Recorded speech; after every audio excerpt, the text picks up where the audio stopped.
नाशिकमध्ये मद्यपी चालकाला नागरिकांकडून बेदम मारहाण। 2 दिवसांपूर्वी मद्यपी चालकांची 6 ते 7 वाहनांना धडक।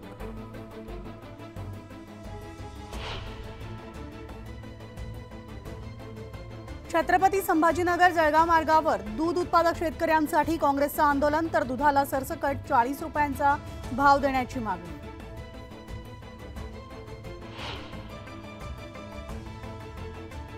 मुसळधार पावसाने कोल्हापुरामधील पंचगंगा नदी वाहतीये। दुथडी भरून शेतातही साचलं नदीचं पाणी।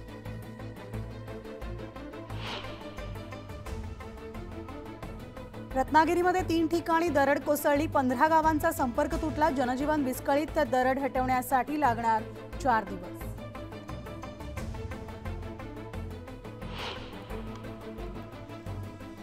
रत्नागिरी जिल्ह्यामधील बांधतीवरे नदीला पूर, तर पुरामुळे भात शेती उद्ध्वस्त। बळीराजा हवालदिल।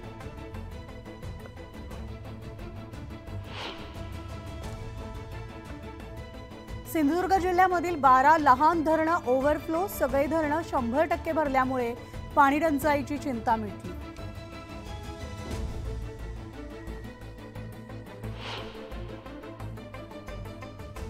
फोंडा घाटात अवजड वाहनांना वाहतुकीसाठी बंदी। प्रवासी वाहनांसाठी मार्ग सुरू।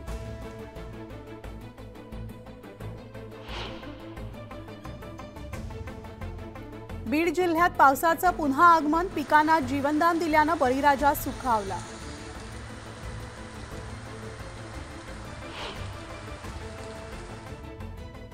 नाशिककरांना पावसाची प्रतीक्षा कायम। जिल्ह्यातील अनेक धरणं कोरडी, तर पावसानं दडी मारल्यानं पाणी टंचाईची टांगती तलवार।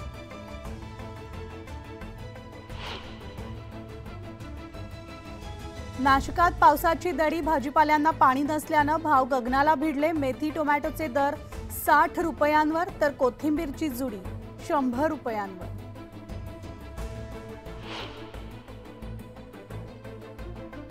ऐन पावसाळ्यातही पैठणमध्ये भीषण पाणी टंचाईची समस्या। 71 गावांना 91 टँकर्सद्वारे पाणी पुरवठा।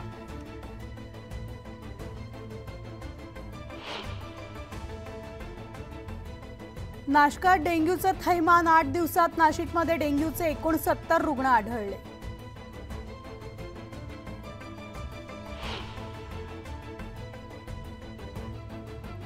प्रोबेशनरी अधिकारी पूजा खेडकर यांची अखेर बदली। वाशिमच्या जिल्हाधिकारी कार्यालयात बदली।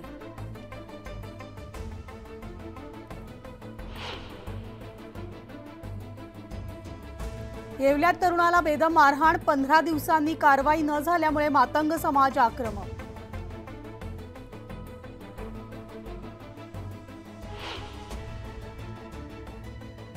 रत्नागिरी कोल्हापूर मार्गावरील साखरप्यातील हॉटेलमध्ये शिरला बिबट्या। बिबट्यानं कुत्र्याची शिकार केल्याचा व्हिडिओ समोर।